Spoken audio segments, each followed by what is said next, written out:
Real estate में जब हम रूल 42 देखेंगे, रूल 42 सब rule 3 which is applicable for real estate, which says that unsold apartments will be treated as exempt supply. This is where they are bringing the seventh item. वो power ही नहीं है, because they have the power to fix the value, but they are not fixing the value. They are saying unsold is treated as exempt. So they are bringing the seventh item. क्योंकि 17(3) में the last item talks about sale of land and sale of building. तो दोनों में cell होना जरूरी है. सो unsold जो है वो उसमें नहीं आता है. तो नमस्ते टू ऑल ऑफ यू, आप सभी का स्वागत है. और ये सेशन है सर्कुलर, जो 31 दिसंबर सर्कुलर में दिखलाता हूँ आपको. मैं पहला ई कॉमर्स, तो ये सर्कुलर नंबर 240 डेटेड 31 दिसंबर, जो सब्जेक्ट है clarification respect of ITC availed by electronic commerce operator where services specified under section 9 section 5 are supplied through their platform. तो इस पूरे सर्कुलर को पढ़ने से पहले मैं एक बार आपको बैकग्राउंड बताइए. ई कॉमर्स ऑपरेटर का कोई एग्जांपल अगर लेना हो तो कौन सा लेंगे आप? अमेजोन ई कॉमर्स ऑपरेटर है 9(5) में. नहीं, दूसरा ये स्विगी जोमेटो वाले जो हैं, जोमेटो, स्विगी, रेड बस, ये सब ये बेसिकली एग्रीगेटर हैं. ओला, उबेर, यस, ओला, उबर, ये सब 9(5) में आएंगे और ये एग्रीगेटर हैं. इसका कॉन्सेप्ट क्या है एक बार समझ लेते हैं, उसके बाद हम लोग आगे बढ़. मैं एक बार है ना जोमेटो का एग्जांपल लेता हूं आपके साथ. इसमें रेस्टोरेंट ओनर और रिसिपिएंट हो गया जो ऑर्डर दे रहा है, क्लाइंट.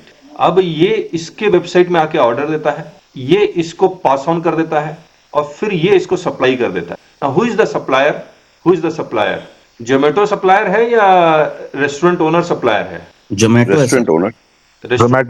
रेस्टोरेंट ओनर सप्लायर है, याद रखिए. Restaurant owner is the supplier. तो ये सप्लायर बन गया. रिसिपिएंट कौन है?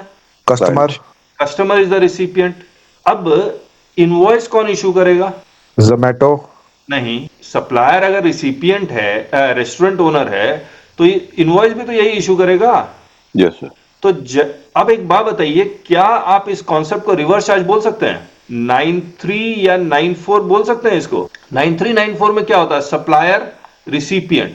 यहां पर कोई तीसरा नजर आ रहा है आपको 9(3) या 9(4) में? नहीं आ रहा. तो ये 9(3) 9(4) का कॉन्सेप्ट नहीं है. Zomato is simply an aggregator. ये रेस्टोरेंट ओनर सप्लाई कर रहा है, ये रिसीव कर रहा है. Zomato is simply an aggregator. इसीलिए इसके लिए एक नया सेक्शन बनाया गया 9 सबसेक्शन 5. करेक्ट है? अब इसको कहा गया, अब 9 सबसेक्शन 5 में लिखा हुआ even though you are aggregator, जितने भी रेस्टोरेंट से सप्लाई होंगे इसका इनवॉइस भी Zomato, as if Zomato is the supplier, Zomato will generate the invoice and pay and issue. Zomato will collect the tax. Correct है? हेलो, ये कॉन्सेप्ट समझ में आ गया आप लोग? जी सर. अब आप समझिए इस चीज को क्या हो रहा है. अगर Zomato, as if Zomato is the supplier and Zomato is collecting everything. अब देखिए कैसे वो बिल बनाता है. मान लीजिए रेस्टोरेंट पे फूड पे कितना रेट ऑफ टैक्स है? 5%. 5% आईटीसी ले सकता है? No sir. No ITC. Zomato का कहानी समझ. अच्छा, ये 5% नो आईटीसी, इसको ये जो टैक्स अगर 5% देना है तो ये कैश में देगा या आईटीसी के थ्रू दे सकता है? कैश में देगा. आईटीसी तो है ही नहीं इसके पास, तो ये जब भी देगा कैश में देगा. करेक्ट है? बिल्कुल सर. अब जोमेटो की कहानी आई है.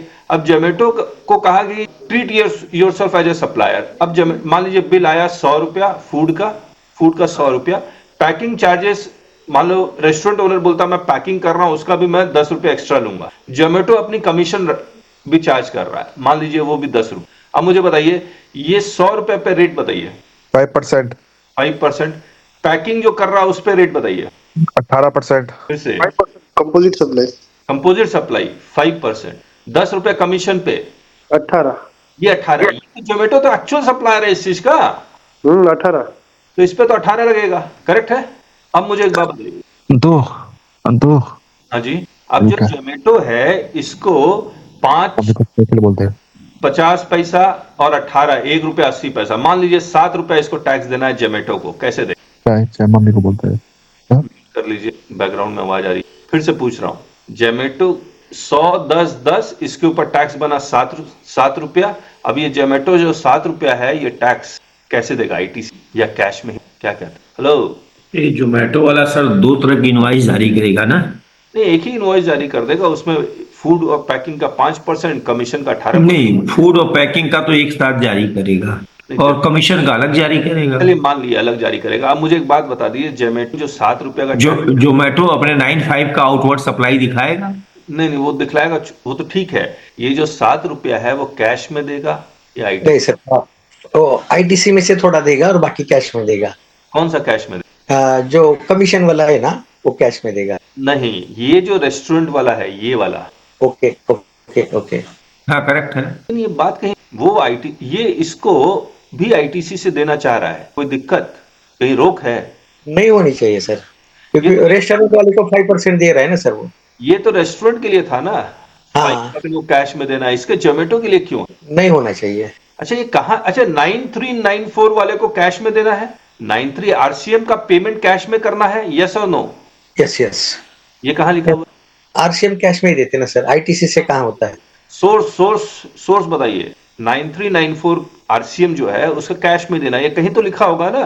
जी जी। कहाँ? तो जवाब दे दीजिए। सेक्शन 49 देखिए, उसमें होगा सर। यस, सेक्शन 49 देख। तो एक बार हम लोग सेक्शन 49 देख। Payment of tax, interest, penalty and other amount. इसका हम लोग अगर सब सेक्शन 3 पढ़ते हैं, the amount available in electronic cash ले may be used for making any payment towards tax, normal हो, कंपोज, आरसीएम हो 93, टैक्स डिमांड, रिवर्सल और any other amount fine under this. इसमें ये लिखा हुआ है कि कैश से आप कुछ भी पेमेंट कर सकते हैं, करेक्ट है? The amount may be used for making any payment towards tax, any payment towards. अब आईटीसी को कैसे यूटिलाइज करेंगे, उसमें लिखा हुआ है the amount available in electronic credit ledger may be used for making any payment towards output tax. Hello, towards output tax पे करने के लिए आप आईटीसी को यूटिलाइज कर सकते, करेक्ट? अब मुझे एक बात बताइए, अब हम लोग ये जो देख रहे हैं यहां पर, यहां 9394 लिखा है, ये तो हमने लिखा है ना, यहां 95 लिखा है, ये तो हमने लिखा है, लेकिन आप समझिए क्यों लिखा है। आरसीएम क्या आउटपुट टैक्स है? हेलो, नो नहीं है, तो ये तो यही आएगा क्योंकि यहां आउटपुट टैक्स लिख रहा है। दूसरा 95 का जो टैक्स, क्या ये आउटपुट टैक्स है? फिर से इमेजिन कीजिए, जोमेटो है, रेस्टोरेंट ओनर है और इधर कस्टमर है। हमने क्या कहा? He will pay tax as if he is the supplier. Restaurant की जगह जोमेटो आ गया। क्या जोमेटो के लिए, इस जोमेटो के लिए ये आउटवर्ड सप्लाई है या नहीं है? पहले ये बताइए, कह दीजिए। हाँ सर, जोमेटो तो आउटपुट सप्लाई बनी गया ना अभी। 95 इसको 282 का डेफिनेशन देख लेते हैं, क्या है उसमें। सर आरसीएम का टैक्स भरने का है ना, वो रूल 85 में बताया सर। अच्छा, वो भी पढ़ लेते। जी sir. Excludes tax payable by him on reverse charge base. तो आउटपुट टैक्स क्या कह रहा है? Every supply output tax except reverse charge. और 95 हमने बता दिया रिवर्स चार्ज है ही नहीं, वो सिर्फ 93 और 94 था, करेक्ट है ना? सर स्क्रीन शेयरिंग तो उल्टा हो गया सर। नहीं ऑन ही बराबर। अच्छा, वो मैंने गलत कर दिया। और कहाँ देखें बताइए रूल? 85। हाँ, कहाँ पढ़े? यहाँ कहाँ लिखा हुआ है कुछ? कल के देता हूँ। अरे रहने दीजिए। खैर, आप मुझे एक बात बताइए, 95 का टैक्स आप आईटी से कर सकते, करेक्ट है? 49 सेक्शन 49 सबसेक्शन 4 में हमने आउटपुट टैक्स का, तो 95 का टैक्स आउटपुट टैक्स आप आईटी से कर सकते। फिर कहाँ लिखा हुआ है कि रेस्टोरेंट ओनर को कैश में? सर जोमेटो वाला जीएसटीआर 1 में सप्लाई दिखाएगा 95 में, तो रिप्लाई तो पेमेंट वही करेगा ना। पेमेंट वही करेगा, लेकिन कैश तो पेमेंट, उसका पेमेंट वो सप्लाई किया है कस्टमर ने, और वो जो है रेस्टोरेंट ओनर वो सप्लाई दिखाएगा, तो सीधा कैसे दिखाएगा? देखिए, अभी तो हम लोग उस पर तो जा ही नहीं रहे। सवाल किया, ई कॉमर्स रेस्टोरेंट ओनर का टैक्स पे करता है तो आईटीसी से भी कर सकता है, आईटीसी। लेकिन अगर रेस्टोरेंट ओनर खुद सप्लायर बन जाए तो ये 5% को कैश में, तो एक्ट तो साथ नहीं दे रहा है। सर्कुलर देख लेते हैं, सर्कुलर में कुछ, एक सर्कुलर नंबर 167 आया था 17 दिसंबर 2021। अब इसमें लिख रहा है रेस्टोरेंट सर्विस जो सप्लाई कर रहा है, क्या उसको हम लोग इनवर्ड सप्लाई में लाना है या आउटवर्ड सप्लाई में दिखलाना है? तो ये लिखता है, can the supplies of restaurant service made through e commerce operator recorded as inward supply of e commerce operator? No, e-commerce operator are not the recipient of restaurant service supplied through them. Since these are not input services to e-commerce operator, these are not to be reported as inward supply. ये e-commerce operator के लिए outward supply ही दिखलाएगा वो। अब कहानी आई, would e-commerce operator be liable to reverse? Can e-commerce operator utilize its IT pay tax with respect to a restaurant service supplied through? No. As stated above, the liability of payment of tax by e-commerce operator as per section 9 subsection 5 shall be discharged in. इसका कोई act में legal backing है नहीं, through ही है। अब आगे देखा, इसको पढ़ लेते हैं, इसको मैं बाद में पढ़ता हूं, लेकिन आपको ये बात जो मैं हाईलाइट करना चाहता था, ई कॉमर्स ऑपरेटर के लिए, रेस्टोरेंट के लिए, restaurant service is an outward supply, correct है। और इस आउटवर्ड सप्लाई पे वो टैक्स कितना दे रहा है? 5% दे रहा है। और किस में दे रहा है? कैश में। करने से पहले एक चीज और बताइए, मान लीजिए अब मैं फॉलो करता, I am also supplying few other service, GTA नहीं है, कोई और सर्विसेज है, मान लीजिए पैकिंग वुकिंग का है, जो फॉरवर्ड चार्ज मैकेनिज्म में फॉल करता है, इस पर 18%, और ये आरसीएम जीटीए जिस पे 5% जो सामने वाली पार्टी दे। ये जो जीटीए आरसीएम सर्विसेज जो टर्नओवर आ रहा है वो ₹2 आ रहा है, पैकिंग चार्जेस कितना आ रहा है? ये जो आरसीएम वाला है ये भी टैक्सेबल सप्लाई है, फॉरवर्ड चार्ज वाला भी ये भी टैक्सेबल। मेरा इनपुट टैक्स क्रेडिट मान लीजिए, क्या इस जीटीए को रूल 42-43 के अकॉर्डिंग आईटीसी का प्रोपोर्शनल रिवर्सल करना पड़ेगा? 42-43 तभी लगता है when there is both taxable supply and exempt supply, correct है। अब मुझे एक बात बताइए, क्या इस जीटीए को जो आरसीएम में है जिसपे 5% इट इज ए टैक्सेबल, और पैकिंग कर रहा है जिसपे फॉरवर्ड चार्ज है जिस पर 18% है टैक्सेबल, दोनों का टर्नओवर लिख दिया, आरसीएम का टर्नओवर लिख दिया 80 और पैकिंग का टर्नओवर लिख दिया 20, टोटल टर्नओवर है 100। इनवर्ड सप्लाई का जो आईटीसी है वो 30। अब सवाल ये उठता है, क्या रूल 42-43 के अकॉर्डिंग क्या इसको रिवर्स करना पड़ेगा, proportionate reverse? No sir, no sir, no. सबसे बड़ी बात है सर, इसमें कॉमन आईटीसी का यूज कहाँ है? नहीं, कॉमन भी नहीं, और अपना जो मान लीजिए कॉमन आईटीसी क्लैरिफिकेशन देके रखा है सर कि आईटीसी जो है, जो उसमें आरसीएम लगता है, जो पेमेंट कर रहे हैं, वो टर्नओवर एग्जाम सप्लाई नहीं माना जाएगा इसके पर्पस के लिए। आप उल्टा बोल रहे हैं। रिवर्सल आएगा सर। हाँ, नहीं, मैं उल्टा बोला। हाँ, सेक्शन 17 अपॉन ब्लॉक आईटीसी के सब 3 में क्या लिखा हुआ है? The value of action 2 shall be such as may be prescribed and shall include supplies on which the recipient is liable to pay reverse charge basis, correct है। Outward supply जो reverse charge में है, hello, outward supply जो reverse charge, इसीलिए मैंने GTA का example लिया। तो ये जो एग्जांपल हमने लिया, जो आरसीएम का जो आउटवर्ड सप्लाई है जो रिवर्स चार्ज में बेसिस है वो 80% है, उसको हम एग्जम्प्ट सप्लाई मान के प्रोपोर्शनेट करेंगे, करेक्ट है।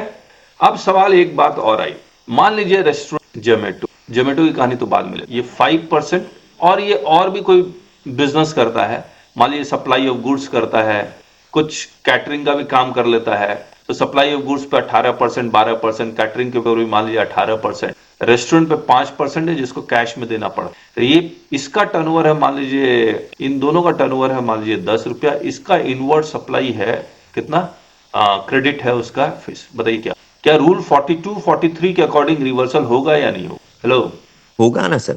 अब अगर रूल 42-43 पढ़े हम लोग और 17 वो तो तभी होगा जब रेस्टोरेंट में जो आइटम खरीदा गया है उसकी कोई यूज, उसकी कॉमन आईटीसी आ रही। नहीं, कॉमन आईटीसी तो मान के चल। अब मैं जो कॉन्सेप्ट बताता हूँ, थोड़ा सा और बताता हूँ। ये रेस्टोरेंट जो 5% में रेस्टोरेंट के लिए आउटवर्ड सप्लाई है, यस और नो? अभी जोमेटो नहीं है इसमें, याद रखिए। रेस्टोरेंट के लिए आउटवर्ड सप्लाई है 5%, और ये टैक्सेबल सप्लाई है या एग्जम्प्ट सप्लाई है? Taxable supply. Supply of goods 18%, ये भी टैक्सेबल सप्लाई है। कैटरिंग 18%, ये भी टैक्सेबल सप्लाई है। तीनों टैक्सेबल सप्लाई है, तो क्या 17(1) या 17(2) अप्लाई होगा या नहीं होगा? नहीं होगा सर, इसमें एग्जेम्प्ट कहाँ है? इसमें एग्जम्प्ट कहाँ है? यस, हाँ, ये सब सारे के सारे टैक्सेबल।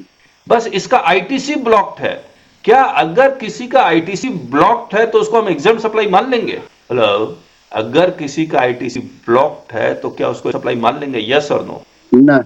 अब देखिए किताब दिखा, ये जितने लोग भी हैं, बहुत लोग हैं यहाँ पर, ये किताब अगर आपके पास नहीं है तो आप लोग को जरूरत पड़ेगी। पेज 2 की क्या है? As per notification 11/2017, wherever a rate has been prescribed in this notification subject to the condition that credit of ITC input tax charge on goods or services used in supplying the service has not been taken, it shall be mean that, यानी not been taken मतलब blocked है, तो क्या मतलब निकलेगा?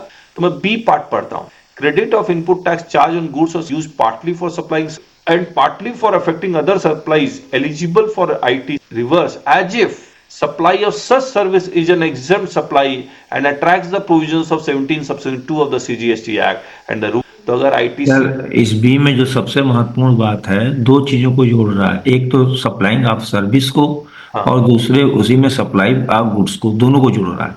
तो जो example हमने पहले लिया वहां पर एक सर्विस है और दो गुड्स हैं, एक कैटरिंग है गुड्स ने वहां जो एग्जाम्पल लिया तो उसके पर्पज से तो ये फॉल हो गया। हाँ फॉल हो गया। तो अब तो रेस्टोरेंट ओनर अगर कोई और सप्लाई करता है तो ब्लॉक क्रेडिट में उसको एग्जाम सप्लाई मानेंगे और उसको रिवर्सल करना पड़ेगा। अब आते हैं अब जोमेटो को कहा गया कि you will be treated as supplier as if you are the restaurant. इसका 5% का क्रेडिट ब्लॉक था और उसको कैश में देना पड़ा, जिसका रिंग है, और 18 की भी दो सप्लाई है, एक 5% वाली रेस्टोरेंट वाली और दूसरा कमीशन है जिस पर 18%। ये भी टैक्सेबल सप्लाई है, ये भी टैक्सेबल, लेकिन नोटिफिकेशन के अकॉर्डिंग क्या ये इसको एग्जम्प्ट सप्लाई मान के जोमेटो वालों को कहें कि आप रिवर्सल कीजिए? हेलो, उसके अनुसार तो एप्लीकेबल हो गया क्योंकि सप्लायर तो डीम्ड जोमेटो बन गया। इसके अकॉर्डिंग एप्लीकेबल हो गया, लेकिन अब सर्कुलर आया। सर्कुलर तो बोल रहा है सर नहीं करना है। इतना बैकग्राउंड इसीलिए तो बताया आपको। सर्कुलर क्यों लाना पड़ा यह तो आपको अब देखिए, इसको पढ़ेंगे 17 सबसेक्शन 3 को, तो ये कहता है कि आरसीएम 93 और 94 वाला को हम लोग क्या मानेंगे? Exempt supply. तो इसमें भी नहीं आएगा क्योंकि 95 तो बोल ही दिया एक सर्कुलर की आउटवर्ड सप्लाई है। Hello, yes sir. लेकिन अगर जोमेटो को इसमें ले आते हैं तब तो इसको रिवर्सल करना पड़ेगा ना? Yes sir. अब आप पढ़िए इसको सर्कुलर, आपको एक एक लाइन इसकी समझ में आएगी क्या कहना। ये कहता है कि ये वाला सर्कुलर का हम लोग को रेफरेंस जो अभी हमने आपको पढ़ाया भी वाला 160, इसमें ये हमने अभी पढ़ा नहीं। Would e commerce be liable to reverse proportional ITC on his input goods and services for the reason that ITC is not visible on rest. E-commerce provide their own services as an electronic platform and intermediary for which acquire in e-commerce operator avail ITC. E-commerce charges commission for the services it provides. The ITC is utilized by e-commerce for payment of GSS provided by e-commerce on its own account. The situation in this regard remains unchanged even after e-commerce is made liable to pay tax on e-commerce eligible to ITC as before. Accordingly, it is clarified that e-commerce shall not be required to reverse ITC on which it pays GST in terms of 95. It may also be noted that on e-commerce shall pay the entire GST liability in cash. No ITC could be utilized for payment of GST on restaurant. ये circular number में 167 में 2021 में पहले ही लिख चुके, दोबारा से यही सेम चीज के लिए circular.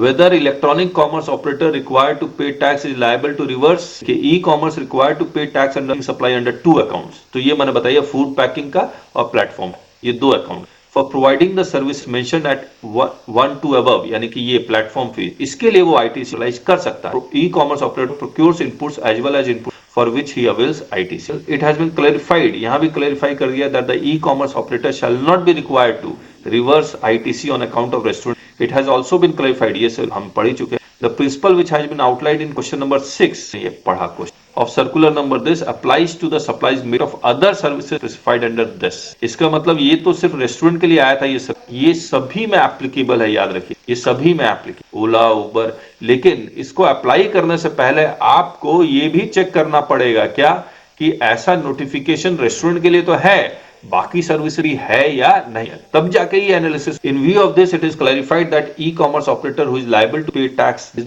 Not required to reverse the ITC on his invoices proportion under. It is further clarified that e-commerce will require, ठीक है, कैश में इसको पूरा पेमेंट। अब पूरा का पूरा system has gone beyond the end it is a beneficial circular.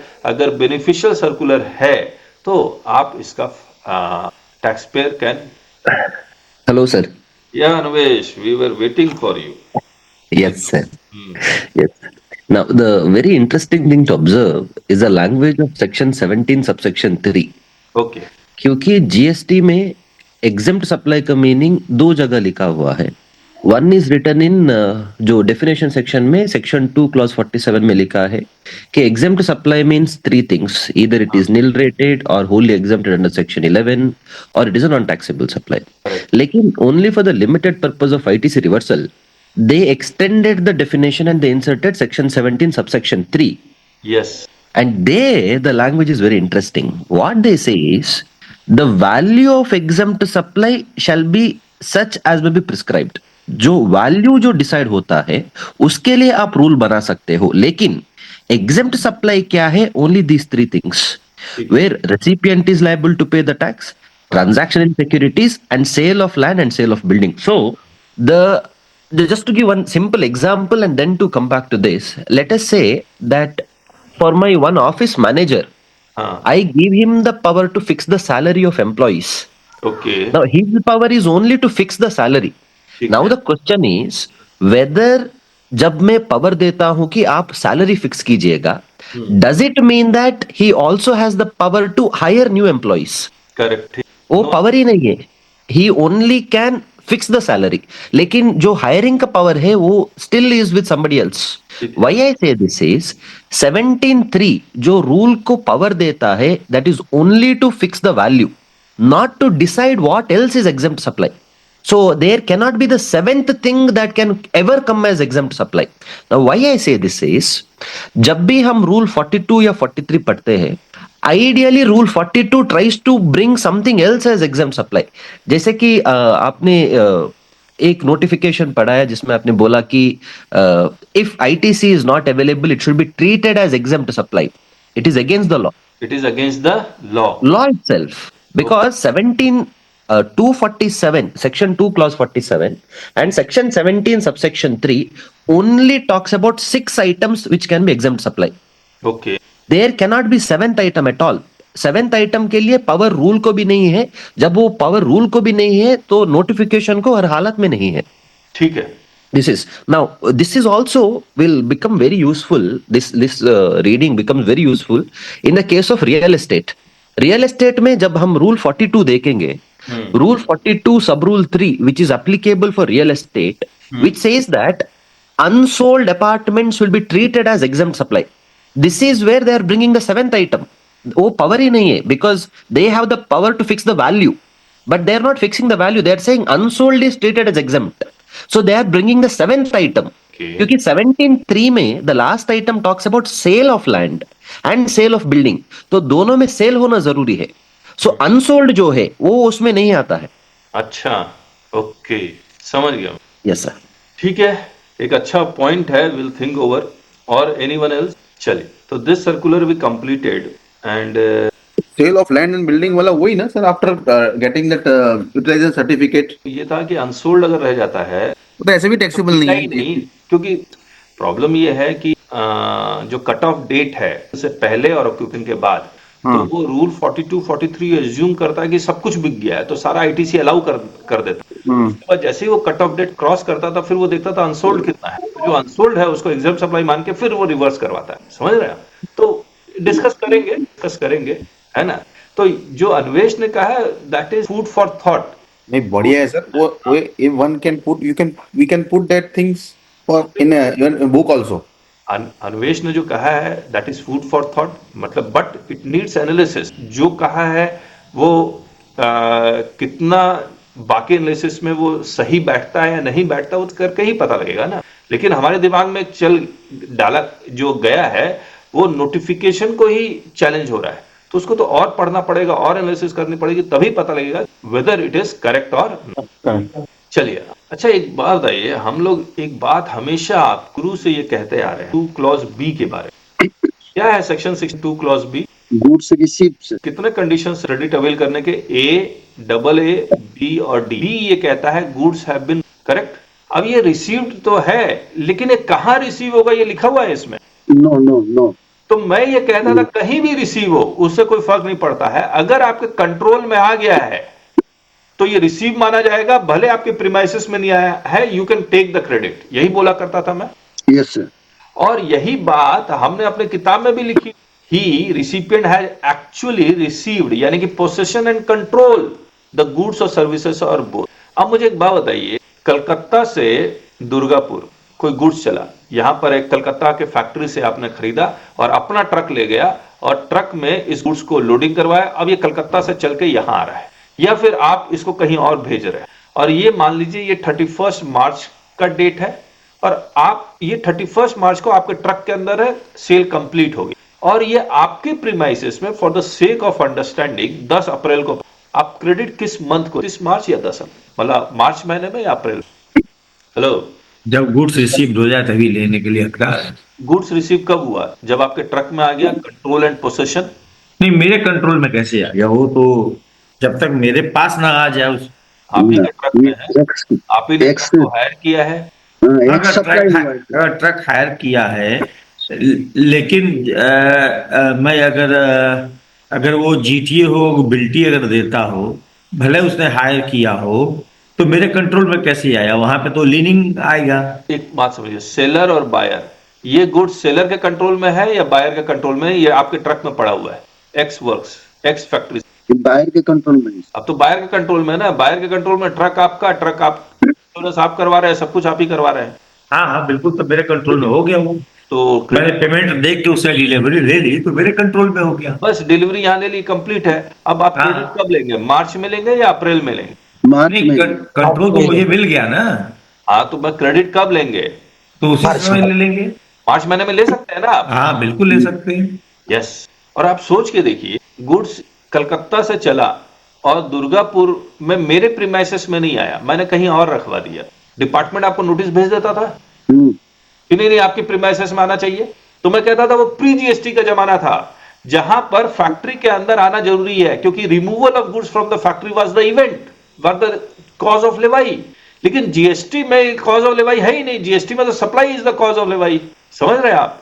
तो ये जो अफसर सब जो पुराना लॉ को यहां अप्लाई करते थे, वो गलत कर। कहीं भी रहे गुड्स, मैं आपको फिर से बता रहा हूं, गुड्स कहीं भी रहे कोई फर्क नहीं पड़ता, आपके अगर कंट्रोल में है you can claim the credit. बिल्कुल करेक्ट है। मैं बीच में रास्ते में अगर चाहूं तो किसी को सेल आउट कर सकता हूं, यस। कोई रोक थोड़ी है, वही इनवाइस जारी कर दूंगा। मेरा गुड्स यहां हुआ, मेरे को कलकत्ता में कोई बायर मिल गया, तो मैं इसको भेज दूंगा by way of transfer of documents to the title to the goods, जिसको हम लोग ट्रांजिट सेल बोलते हैं। तो मुझे क्या क्रेडिट डिनाई हो जाएगा? नो। तो ये सारा कुछ सर्कुलर ने क्लियर कर। और खास बात यह है कि हम लोग ढूंढते रहे, ट्रांजिट सेल का कॉन्सेप्ट जीएसटी में है ही नहीं, लेकिन है। ये जो एक्सप्लेनेशन है bill to ship to model में, for the purposes of this clause it shall be deemed that registered person has received the goods और as the case may be services. अब इसको इतने लोगों ने बिल टू शिप टू पढ़ के इसको हमेशा हमने बिल टू शिप टू ही पढ़ा, लेकिन इसमें बहुत सारी बातें थी। Where the goods are delivered by the supplier to a recipient और any other person on the direction of such registered person, whether acting as an agent or otherwise before or during the movement of goods, either by way of transfer of documents of title to goods or otherwise। तो ये bill to ship to model भी है, cell भी। X works contract, ये automobile dealer, ये OEM original equipment manufacturer Tamil Nadu का, ये हरियाणा का, ये इसको ऑर्डर देता है, डिलीवरी यहां ले लेता। Sale complete at factory gate, control and possession as soon as the goods are handed over to the transporter, यानी कि इसके ट्रांसपोर्टर को हैंड ओवर। भले इस ट्रांसपोर्टर को ये तमिलनाडु वाला उसको अरेंज कर रहा है, उससे कोई फर्क नहीं पड़ता, अरेंज कोई भी। ITC can be availed by the dealer as per to be irrespective of the fact that goods shall reach inside the dealer's premises at much later। अब आइए clause B, ex works contract. तो इसको ex factory बोलना चाहिए था, ex works contract है। Automobile, ये तो मैं नहीं पढ़ रहा हूं, वही एग्जांपल में मैंने आपको बता ही दिया है। From the plain reading of clause B it is quite apparent that there is no reference of any particular place where goods are required to be received by the registration, जगह है ही। This is in contrast to the erstwhile central excise regime where the provisions contemplated physical receipt of the goods at the factory of the manufacturer for taking SANVAT credit on the said goods. In most of the state VAT acts, the provisions related to credit of input tax did not have any explicit mention of physical receipt of goods at any particular place and input tax credit was allowed on purchase of goods। VAT में ऐसा कोई concept नहीं था, CENVAT में था। Explanation को कैसे analysis? The goods are delivered by the supplier to a recipient or to any other person on the direction of such a registered person, whether acting as an agent or otherwise. Such direction may be given before or during the movement, and the goods may be delivered either by way of transfer of title to the goods or other। The said explanation provides that where goods are delivered by the supplier to any other person acting is deemed to have received such goods for the purpose। Accordingly, instances where goods are delivered by the supplier to the registered person either directly or to any other person on the direction of the said registered person. ये truck operator भी हो सकता है, याद रखिएगा, इसको ये कह रहा है the registered person shall be considered to have received the said goods for the purpose of, इसको हम बिल टू शिप टू करके इस पॉइंट को भूल ही गए कि ट्रक ओनर को भी in the instant case as per ex works contract the goods are being handed over by the OEM to the transporter at his factory gate for onward transmission to the dealer. Transport is arranged by OEM on the behalf of the dealer, and if insurance is arranged, it is done on behalf of the dealer, and any claim in case of loss has to be lost by the dealer. लेकिन इस पूरे system में ये truck owner, OEM जो इस truck owner को arrange कर रहा है, इसके बिहाफ पे कर रहा है. It means he is acting as an agent. लेकिन OEM तमिलनाडु कहता है कि नहीं, एक्स वर्स कॉन्ट्रैक्ट या एक्स फैक्ट्री सेल नहीं है, आपके यहाँ आके जब आपके पास पहुंच जाएगा तब सेल मानेंगे. तब तो पूरा सिस्टम ही चेंज हो गया ना. जब तक इसके पास नहीं आ जाता गुड्स तब तक आपको क्रेडिट नहीं. ये सर्कुलर तभी एप्लीकेबल है in case of works ex factory. In such a scenario, the property in the said goods can be considered to have been passed on to the dealer by the OEM upon handing over the goods to the transporter at his factory gate, meaning thereby that the goods can be considered to have been delivered to the registered person through the transporter by the supplier at his factory gate, and the supply of goods, said goods, can be considered to have fructified at the factory gate of the OEM. Even the goods may be physically received by the registered person after the transit. The same principle is applicable to supply of other goods. ऐसा नहीं है कि ये circular सिर्फ automobile के लिए, सभी goods के लिए. इसके बाद तो ये लिख दिया कि ट्रक में आगे. अब प्रॉब्लम ये होती है, अब मुझे एक बात बताइए, ये एक्स फैक्ट्री सेल है, मेरे कंट्रोल में आ गया, मैंने क्रेडिट लिया. अब डिपार्टमेंट कहता है ईमेल दिखलाओ कि आपके पास पहुंच गया. हेलो अनिमेश, याद है मैंने कहा करता था ईवे बिल मांग क्यों रहा है, मुझे यही समझ में नहीं आ रहा है, जबकि मेरे कंट्रोल में आ चुका है. Yes sir, asking for e-way bill. अभी तो हर केस में ईवे बिल से मैचिंग करा रहे हैं ये लोग. ठीक है, लेकिन मेरे कंट्रोल में आ चुका तो वाई इज आस्किंग. मेरा ये बड़ा उस वक्त आज से 2 साल पहले, लेकिन इसको अब इस सर्कुलर को थोड़ा सा ओपन एंडेड कर दिया. अफसर ये जरूर चेक करेगा, a registered person is entitled to ITC, वो जो गुड्स की डिलीवरी ली है एक्स फैक्ट्री सेल में है, तो he will check whether this is goods is intended और to be used in the course of furtherance of. वो ये भी चेक करेगा goods are found to have been diverted for non-business purpose at any stage, either before physically receiving the said goods at his business or subsequently. The registered person shall not be entitled ITC. Goods अगर रास्ते में destroy हो गया, lost हो गया, तो भी block हो जाए. तो इस कारण से they have now got the power to ask for e-way bill कि गया कहाँ गुड्स, ट्रांजिट सेल कर दिया था, वो उसका प्रूफ. यस, एनी क्वेश्चन, कुछ कहना है तो कहिए. किसी के बैकग्राउंड में आवाज आ रही है, प्लीज कहिए. Animesh. Yes, sir. Yes, your opinion. No, the thing is, matching with e-way bill, the at least the invoice has to be very carefully drafted to say that on what date the delivery is given, or else the officer will always go back to section 155 and he'll say, I am not happy with whatever the explanation that you are given, saying that कि जो जब में वो extract receive हुआ है, तो it is always important कि अगर वो पैसा छोटा भी हो, हमेशा इंश्योरेंस बनाने का जो बायर करेगा, because that will become a document stating that the ownership has been transferred. Okay, correct. And also the very interesting point to note at 3.6 is जो सर्कुलर जो पेज में हम देख रहे हैं इधर, तो इसी पेज में सर 3.6 पैरा, अच्छा, जो हाईलाइटेड पोर्शन है. हाँ. It is very interesting that how tricky the GST law can be. वो बोल रहे हैं कि it is also to be noted that if the goods are found to have been diverted for non-business purpose at any stage, either before physically receiving the said goods at the business premise or subsequently, the registered person shall not be entitled to input tax credit. लेकिन law is not that simple, क्योंकि कानून क्या बोलता है कि जब मैं receive ही करता हूँ, if that time it is for non business purpose, तब आईटी से डिनाई होगा. लेकिन अगर मैं सब्सिक्वेंटली उसको पर्सनल यूज के लिए डाल दूं, दैट टाइम आईटी से डिनाई नहीं होगा. That time I will be hit again by schedule 2. Schedule 2 में बोलता है कि इन पैरा 4 की वो बिजनेस एसेट को अगर मैं पर्सनल यूज के लिए डालता हूँ, तो वो सप्लाई ऑफ गुड्स माना जाएगा. तो इंटरेस्टिंग. हाँ, if it is subsequently then he can not demand input tax credit, उसको आउटपुट टैक्स मांगना पड़ेगा.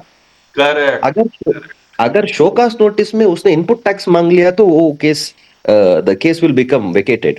करेक्ट. हाँ. अरे हम लोग के पास नोटिस आते हैं ना कि आईटीसी रिवर्स करो, रिवर्स करो। हमने सर आउटपुट टैक्स ज्यादा दिया, तो नहीं मानता है वो, बोला नहीं नहीं नहीं सर, आपको तो आईटीसी रिवर्स करना, आप भले आपने आउटपुट टैक्स ज्यादा दिया हो, ठीक बात है। रूल 42 का जो 6 में एम दिया हुआ है पहला, तो वहां पर भी आउटपुट सप्लाई की बात करता है, हाँ कहता है कि add to the output liability. ठीक बात। They've changed that law, sir. Rule 42, sub rule M. ये अब हुआ, लेकिन पहले जो पुराने केसेस जो हम लोग को नोटिस आ रहे हैं, हम लोग इसी पैरा को वहां कोट कर रहे हैं, क्योंकि उस समय गवर्नमेंट के पास खुद ही उनका माइंडसेट नहीं था कि मैं कैसे करूं, क्रेडिट नोट लूं या क्या करूं, जिसको उन्होंने अब उलट दिया। और कोई कुछ कहेगा? सर इसमें मेरा एक क्वेश्चन है, जो एक्स फैक्ट्री गेट हमने सप्लाई ले ली, इस केस में प्लेस ऑफ सप्लाई क्या होगी? प्लेस ऑफ सप्लाई तो रिसिपिएंट की होगी, जो रिसिपिएंट है दुर्गापुर, या अगर डिफरेंस रजिस्टर्ड है, अगर अनरजिस्टर्ड है? अनरजिस्टर्ड है तो जो एड्रेस है इनवॉइस में, जो एड्रेस देगा वो हो जाएगा ना। एड्रेस नहीं दिया तो सप्लायर का प्लेस, 50,000 रुपए से ज्यादा है तो एड्रेस देना। तो वही बात होगी ना, एग्जांपल देते हैं सर, चॉकलेट खा ली वहां पे तो कौन सा स्ट्रीट में एनी अदर क्वेश्चन? चलो और एड्रेस देके चॉकलेट खाए तो आईटीसी तो वहां मिलेगा। Sir, only one thing. The previously what we were discussing a circular on applicability on 9.5 हाँ हाँ on 17.2 or for 17.3. हाँ, The question is क्या 17.3 में 9.5 आ सकता है सर? नहीं आ सकता, हाँ तो नोटिफिकेशन के कारण आ गया। हाँ हाँ, then the question was supposed to be that कि क्या वो नोटिफिकेशन में उन लोगों को वो पावर है जो 17.3 में नहीं लिखा हुआ है, हाँ क्या वो नोटिफिकेशन में डाल सकते हैं? हाँ, ये सब सवाल है, ये वैलिड, ये हमको एक बार और पढ़ना सर ये एनवीएस जी कह रहे हैं कि 17.3 में जो बोल रहे हैं कि value of EXIM supply he decide कर सकते हैं बाय वे ऑफ रूल और bye way of notification, rather bye way of rule. और उन्होंने बोला कि रियल एस्टेट के लिए उसमें कुछ नहीं लिखा है, तो 17.3 में रियल एस्टेट के लिए तो लिखा हुआ है ना अनवेश जी? सर नहीं सर, अगर आप पढ़ेंगे it talks about sale of building. Yes, And sale of talks building. about- so if it is unfinished, sorry, if it is unsold, that is not exempt. that cannot be treated as sold. Jitendra ji समझ गए क्या कहना In चाहते that हैं? case, अपने Okay. हम लोग Fine, इनका fine, ऐसा fine. कहना है कि only 6 Understood. supplies are Understood. treated to be Fine, exempt. fine. 6 Fine. supplies can be treated to be exempt. 7th cannot be exempt by way of rule. तो Correct. by way of rule उन्होंने unsold को भी exempt मान लिया है. That Correct, cannot be correct, treated as exempt supply. That's a Right, right. good point. right, good point. Right. आज कल हम लोग दोबारा मिलेंगे बाकी 2 सर्कुलर को करने के, लेकिन मैं आज एक बार फिर कोशिश करता सर हूँ। ये वाला जो है ना, एक तो एग्रीगेटर वाला, हाँ वो थोड़ा ट्रिकी हो गया है अभी, मतलब करेक्ट। खैर ई कॉमर्स सॉफ्टवेयर क्लाइंट है हम लोग मेरे पास तो नहीं है, हमारे उनके पास है। किनके पास? मेरे पास है सर। आर्टिकल किया था वहाँ पे उनके सिटी जी के पास कौन है कंपनी एग्रीगेटर? ये जोमेटो से। जोमेटो आपका क्लाइंट है? वाह। जोमेटो मतलब मेन जोमेटो वाला ही क्लाइंट है आपका? छोटा छोटा इधर के। अच्छा रेस्टोरेंट वाले क्लाइंट होंगे आपके? हाँ रेस्टोरेंट वाले तो वो तो एप्लीकेबल ही नहीं है ना। अच्छा जितने भी नए लोग हैं मैं उनसे एक बार बात करना चाहता हूँ प्लीज। सर एक भी है सर। हाँ सर हाँ सर जैसे वो शेखर बगरिया में हम लोग सारा गुड से उसके एक्स फैक्ट्री से माल रिसीव करते हैं कोको कोला के, हाँ। और वो उसके प्रेमिसेस में कभी जाता ही नहीं है, ठीक है। वहां से मूव हो जा रहा है बिहार, तो अब तो इसको सपोर्ट करेगा ना सर ये? वो उसके गोदाम में जाता ही नहीं है कभी गुड्स। नहीं, इसमें सर्कुलर में अंडरलाइन क्या चीज है, मूवमेंट ऑफ गुड्स तो होना चाहिए, खाली बिल दे देने से आईटीसी नहीं मिल जाएगा। अब देखिए एक्साइज के जमाने में जो एक्साइज इनवॉइस बनता था तो date of removal, time of removal सब कुछ लिखा होता था, एक्स फैक्ट्री सेल है नहीं है, ये सब कुछ लिखा होता था एक्साइज के जमाने। इसमें भी जीएसटी में अगर ऐसा कॉन्सेप्ट आ जाए, लोग लिखना शुरू करते हैं कि ऑप्शनल है ना। और अन्वेष ने बहुत ही सही बात बताई कि इंश्योरेंस का पैसा किसको मिल रहा है, हु इज द ओनर, तो उसी से डिसाइड हो जाएगा कि इसीलिए छोटा से छोटा वैल्यू का गुड्स हो इंश्योरेंस ले लीजिए, आपको अपने आप पता लग जाएगा कि ओनर कब बन गया। सर बड़ा मजेदार है, उसका जीएसटी में कोई नोटिस नहीं भेजा ना कैंसिल किया, जब फिजिकल करने गया उसके बाद आज तक हमको लग रहा है कि जैसे उसका वो ईवी बिल देखा होगा, सारा का सारा कंपनी से लोड हो रहा था गुड्स। अच्छा मैं बात कर लूं बाकी लोग से एक बार। विजय कुमार श्रीवास्तव जी जौनपुर। जी सर जी सर पहली बार अटेंड कर रहे हैं हमारा? जी सर, कल किए थे आज सर। अच्छा कैसा लग रहा है, एक्सपीरियंस कैसा? अच्छा लगा सर, अच्छा कुछ नया मिला आपको? नया मिल रहा है सर जी। अमन गोयल आपका सर ये सर एक मिनट, हाँ यूट्यूब का मैंने मंथली मेरा चार्ज तो कट जाता है अकाउंट से, हाँ। मैं कैसे यूज करूँ ये जानकारी लेना चाहता हूँ। आप हमारे ऑफिस वाले फोन नंबर पे कॉल कीजिए। अच्छा सर, ठीक, thank you. Aman Goyal 401044 CA Parag branch पे। जितने भी नए लोग हैं प्लीज बात कीजिए। Absolutely a pleasure, sir, to join you. Thank you Parag ji, thank you. तो कहाँ से हैं आप? I am from Pune. Poona. Yes. You are from which city, sir? Jharkhand Bokaro. Okay. So you conduct such kind of seminars, webinars on a regular basis? Yes. Great, great. I would be happy to join. Even if it is a membership, I will be happy to join. No problem. Thank you sir. Sir I am C Aman Goyal. You are C Aman Goyal. कहाँ से हैं आप? ये sir मैं अशोक विहार दिल्ली। अच्छा, आप अशोक हाँ जगह। सर मैं मतलब पहली बारी ज्वाइन हुआ हूँ और आर के गुप्ता जी के सर में टच में था, तो आज मैं पहली बारी ग्रुप में ऐड हुआ हूँ। ओ, सर मेरे वो है क्या चीज? डाउट है सर। बताइए। सर आपने ये बताया जैसे अगर जो मतलब बिल है, मतलब फूड का बिल है, जोमेटो विल पे द मतलब टैक्स और उसको आईटीसी नहीं मिलेगा, फूड बिल पे 5% देना पड़ेगा। तो सर जो रेस्टोरेंट ऑनर जो सर सामान बेचेगा उसको, हाँ, जोमेटो को, तो सर रेस्टोरेंट भी सर उसपे वो देगा, टैक्स देगा नहीं 5%? नहीं। हाँ जी सर। नहीं देगा, नहीं देगा। अमन गोयल जी, आवाज आ गई थी? अच्छा, हाँ जी सर, आ रही है सॉरी सर, आ रही है। अभी मैं बाद में क्वारी लूंगा, है ना। महेश लेप्सी वाला, एडवोकेट महेश। हाँ सर, बोलिए। Good morning.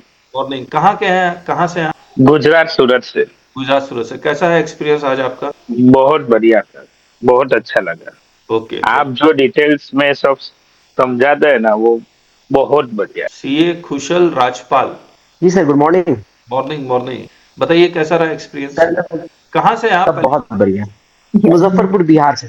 मुजफ्फरपुर बिहार से। अच्छा, मैं भी तो मुजफ्फरपुर में था कुछ। यहाँ से सेमिनार लेने आए थे सर? नहीं, मेरा वहाँ हियरिंग था। अच्छा, हियरिंग थी सर। चलिए बताइए कैसा रहा एक्सपीरियंस, बताइए। बहुत बढ़िया सर, बहुत बढ़िया। मैं काफी टाइम से यूट्यूब पे फॉलो करता हूँ सर आपको। ओके। लेकिन अभी मौका मिला था लाइव ज्वाइन करने का सर मुझे। दीपक। सर मैं दीपक केसरी। अच्छा, आपका देहल Pillai, Sumit Gupta. Yes sir, good morning sir. Good morning. Good. कहाँ से हैं आप? मैं गोवा से हूँ सर। गोवा से हैं। और यस आपकी? मैंने बीकॉम किया है, देन सीए फर्स्ट ईयर किया है, सेकंड ईयर से ड्रॉप किया सीए है, देन लास्ट एक 15 ईयर से मैं अकाउंटिंग लाइन में ही हूँ सर। अरे वाह, तो कैसा रहा एक्सपीरियंस आज आपका? बहुत अच्छा सर। एक्चुअली मेरे लिए बिल्कुल नया था और मुझे कुछ नया सीखने को मिला, और मुझे आगे भी चांस मिला तो मैं श्योर ज्वाइन करूंगी और नॉलेज इंक्रीज करना चाहूंगी sir. Okay, thank you. Thank you. Sumit Gupta. Good morning sir.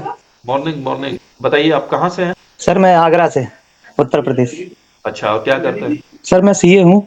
अच्छा, सीए है। अभी 5 साल हुए हैं सर, 5 ईयर प्रैक्टिस में ही हूँ सर। ओके। आप काफी टाइम से सर यूट्यूब पे भी फॉलो कर रहा हूँ और आपका ज्वाइनिंग भी कर रखा है वो मेंबर वाला, और आज फर्स्ट टाइम मैंने ऑनलाइन लिया आपका। कैसा रहा एक्सपीरियंस? सर बहुत अच्छा रहा एक्सपीरियंस, काफी डिटेल में समझ में भी आया सर। बस एक डाउट था कि जैसे सेमिनार लाइव रहता है तो क्या रिकॉर्डेड बैच अवेलेबल रहेगा? अभी बताते हैं।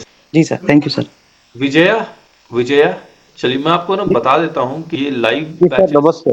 हाँ नमस्ते विजय जी, कहाँ से? हाँ जी, उड़ीसा से सर मैं हूँ सर, कोरापुट। उड़ीसा में कहाँ से? कोरापुट सर, कोरापुट।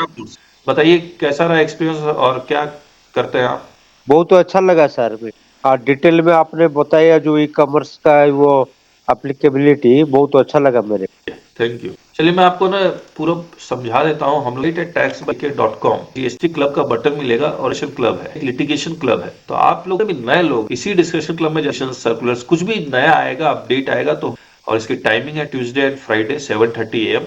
ज्यादा डिस्कशन हुआ तो हम लोग कल भी मिलेंगे। इस प्राइसिंग ये है। फिलहाल अगर आप 31 जनवरी तक में ज्वाइन कर लेते हैं, यूट्यूब में ऑलरेडी ज्वाइन किया हुआ है तो 31 मार्च 25 तक 1500, और इसकी वैलिडिटी 31 मार्च 2026 2500। और जो यूट्यूब के मेंबर नहीं है उनके लिए ये प्राइसिंग। तो जो यूट्यूब के मेंबर, उनको मैं रिक्वेस्ट करूंगा यूट्यूब ज्वाइन कर, उसके बाद यहाँ यूट्यूब का दिखला देता हूँ। और जो वाकई में जीएसटी अच्छा सीखना चाहते हैं, रियल जीएसटी, अंग्रेजी से हिंदी अनुवाद नहीं सीख, उनके लिए मैं, तो हमने क्या किया, जितने रिकॉर्डेड कोर्स वो हमने YouTube में अपलोड कर दिए पेड सेक्शन। सब्सक्राइब के अलावा और एक बटन होता है ज्वाइन का, तो हमारे चैनल पे आ जाइएगा टैक्स बाय के। इस चैनल पे आने के बाद एक ज्वाइन का बटन है, सब्सक्राइब और एक ज्वाइन के बटन आप क्लिक करेंगे। मेंबरशिप के कई लेवल्स में डीमिस्टिफाइंग जीएसटी, आज जैसे हमने जो भी उसको हम लोग या तो फ्री सेक्शन में डालेंगे या पेड सेक्शन में डालेंगे कंटेंट। तो ये जितने पेड से 159 पर मंथ, तो अपडेशन हम लोग जनरली इसी में डालते हैं। लेकिन बीमिंग जीएसटी से आपका एक्चुअल कोर्स शुरू होता है, जहां पर एकदम जीरो से जीएसटी आपको सिखलाते हैं। फिर इलेक्ट्रीफाइंग जीएसटी, कुछ चैप्टर्स एडवांस चैप्टर्स यहाँ मिलेंगे, industry specific, real estate, ISD, फिर हैंडलिंग जीएसटी। सर आपका ये जो चैनल है सर, ये जीएसटी का सर मतलब अलग है या एक ही चैनल है? मतलब सर जैसे ना अभी मैं चेक कर रहा था तो जीएसटी का कोई मतलब अलग से है मतलब चैनल या एक ही चैनल है आपका? मेरा तो यही इनकम टैक्स वाला। मेरा यही। अच्छा, income tax back. Okay sir, okay, got it. Sir मेरा एक क्वेश्चन था कि जैसे YouTube के अभी हम मेंबर नहीं है तो कौन सा वाला ज्वाइन करें इसके अंदर? आप क्या नाम है आप गुप्ता, और कितने साल की प्रैक्टिस हो? सर 5 साल हो गए सर। और कितना जीएसटी आता है? सर मतलब अभी जो रनिंग प्रैक्टिस में यूज होता है उतना आता है सर। कंप्लायंस वाला? जी सर। लिटिगेशन वाला नहीं? तो आप शुरू से ज्वाइन कीजिए। कौन सा, बिगनिंग वाला? बीमिंग से ज्वाइन कीजिए। ठीक है, इसको ज्वाइन करने के बाद फिर उस साइट पे जाके वो ग्रुप ज्वाइन करें जो पेमेंट आपने बताया। यस, बीमिंग ज्वाइन करेंगे। जब ये बीमिंग के सारे लेक्चर्स देख ले, फिर इलेक्ट्रीफाइंग में हैंडलिंग जीएसटी बाद में कर, फिर इसको जरूर सीख। जी सर, और जो रिकॉर्डेड मतलब कभी क्लास मिस हो जाएगी तो इसके अंदर ही आ जाएगी बिगनिंग वाले में? रिकॉर्डेड जो अभी हम लोग ने सेशन लिया है सर्कुलर ये वाला, या तो पेड सेक्शन में होगा या फिर रिकॉर्डेड में होगा, पेड में होगा या फ्री में होगा। ठीक है सर, थैंक यू सर। हाँ, और मान लीजिए आपने हैंडलिंग जीएसटी नोटिसेस ज्वाइन किया है तो इसके नीचे वाले सारे लेक्चर्स आप देख सकते हैं। अगर बीमिंग ज्वाइन किया तो इसके ऊपर वाले कोई लेक्चर आप देख नहीं पाएंगे, इसके नीचे वाले सारे लेक्चर। जी सर। ज्वाइन मिले सर। Any query. और ये एक लिटिगेशन जो ग्रुप है हम लोग का, लिटिगेशन का ग्रुप, उसमें हम लोग only by invitation he join करवाते हैं, और जो लिटिगेशन में है वो ऑटोमेटिकली डिस्कशन क्लब में भी आ जाएंगे। इसकी प्राइसिंग 10,000 से ऑलमोस्ट, और ये ज्वाइनिंग बाय इनविटेशन ओनली है। मैं उनसे बात करता हूँ, मुझे लगता है कि हाँ वो इसमें आ सकते हैं, तभी उनको ज्वाइन करवाते हैं। ये एक क्लब है, इसमें हम लोग को आपके नोटिस को डिस्कस करते हैं, जो आपके नोटिस आए हैं उसको डिस्कस करते हैं, क्या रिप्लाई होना। और ये ज्वाइनिंग बाय इनविटेशन ऑलरेडी आता है। चलिए, और कोई क्वेरी है तो पूछ, कल भी लेके। सर मेरा एक बहुत ना डाउट था ना। हाँ बताइए सर। जैसे सपोज पिज्जा हट एक बंदा है, रेस्टोरेंट है, उसके पास ऑर्डर आया थ्रू ऑनलाइन, जोमेटो के थ्रू, तो जो सर पिज्जा हट अपना ऑर्डर देगा तो सर 5% टैक्स सर मतलब वो भी करेगा, चार्ज करेगा? नहीं, जोमेटो से नहीं करेगा। अच्छा, वो नहीं करेगा। वो मतलब जो भी फूड होगा वो सर मतलब विदाउट बिल उसको हो देगा, दे देगा?